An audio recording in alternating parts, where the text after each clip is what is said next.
Hello friends, welcome to our channel. Let's look at today's daily challenge problem. Count complete subarrays in an array.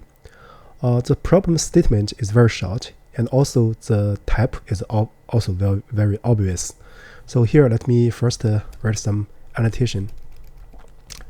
So here the method will be toPointer sliding window, right? So first, let's look at the problem statement and one example, right? So here we are given an array called nums consists of positive integers. So this is the definition of complete subarray. It means the unique elements are the same as the original full array. So we want to return the number of complete subarrays. So in example 1, for example, so there are 3 unique elements, 1, 2, 3, right? So in every subarray, so you need to include all the 3 unique numbers. If you ending at 0, so it's by no means you can have complete subarray. Same for index 1 and index 2. However, at index 3, so you need to include 3, 1, 2. So you can start from this position at index 1. Certainly, you can also include more elements to the left, right? So because here we are at index 1, so ending at this first 2, we have 2 possibilities, that is 0 and 1. You get 2. And then similarly at the last index, so you need to include this 3, 1, 2 up to here. Still, you can have index 0 and 1. So this gives you in total 4 complete subarrays. Example 1 actually is very special because it's just one unique element, that is 5. So any subarray will do, right?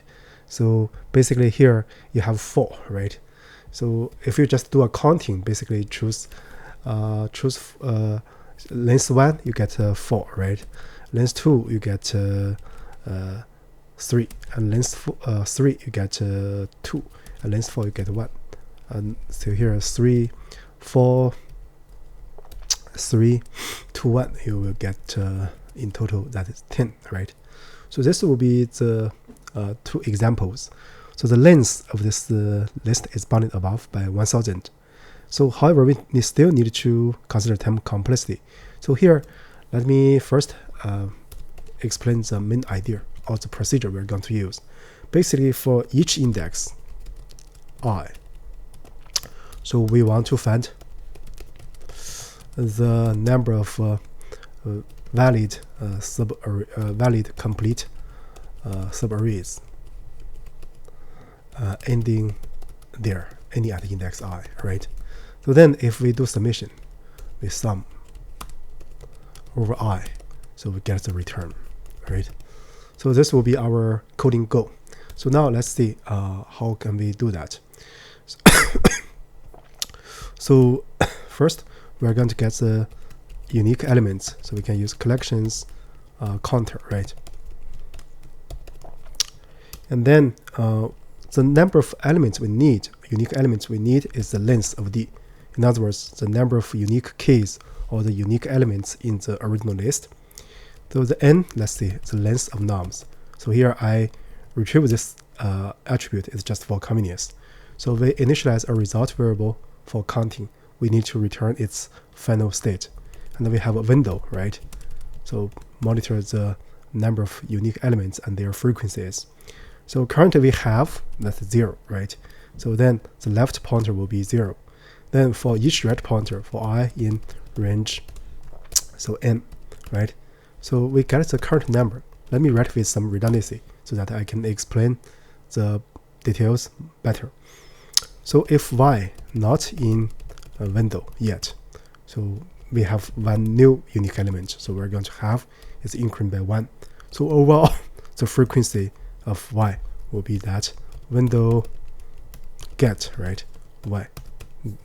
The default value will be 0 and then increment by 1. So it's possible, like this index 0 and 1 and 2. So you cannot have this variable have equals the need, right? So we need to do a check.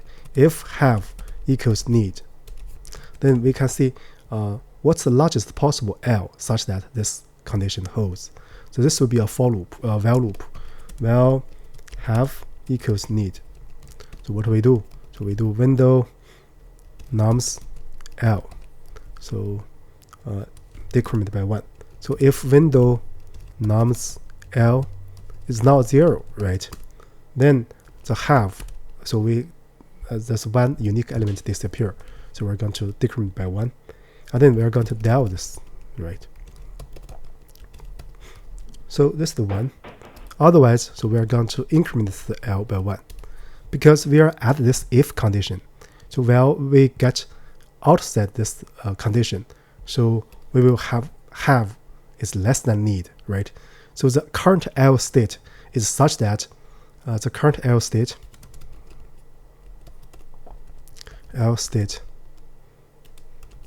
is such that so nums, so from L up to this R, so does not satisfy this condition, but L minus 1 satisfies, right?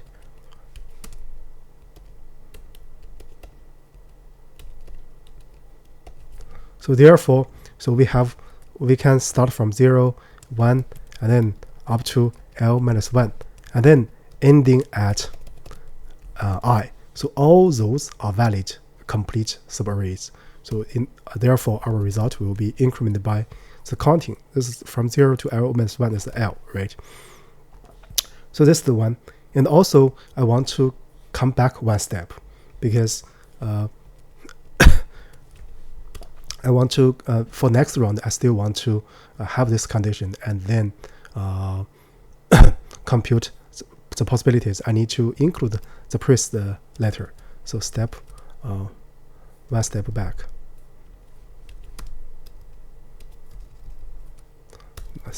Step back for L. So L decrement by 1, I want to include the current L state. So if nums L not in a window, essentially this part, right? So have is increment by 1, but we do window nums L equals window get nums L. So if not, so we get default value 0 and then increment by 1, right? So this will be the full for loop, and then we can return the result state. So this will be a full solution. So actually, if you practice a lot on this 2-pointer sliding window trick, it's rather straightforward. Let me first do a test. Yeah, it passes the 2 cases. So now let's look at the generic case. Yeah, it passes all the cases. So for better understanding, let me do some print. So here what I want to do, so for each index, I want to check how many valid complete array in there. So I goes there equals, and then also I would like to print out the result state, right? So now let's run it. So for example 1, ending at the index 0, you have 0, 1, you have 0, 2, you have 0. Ending at 3, you have 2, as we analyzed. Ending at 4, you also have 2. That's why you jump from 2 to 4, right? So this is example 1. So if you look at example 2, ending at index 0, you have 1. Ending at index 1, you have 2, right? So you get 3. Ending at index 3, you have 3, so you get 6, because from 3 to 6, you have 3 added. So ending at index 3, you have 4, so right, 6 plus 4 equals 10. So this will be the second one. You can print out more information, like the status of window or the L, right? That will be also a very information reviewing. So with that said, I guess that's it for the current problem. So we have a playlist in our channel on 2-pointer sliding window. So you can practice those problems, and hopefully it will be helpful for you. With that said, thank you for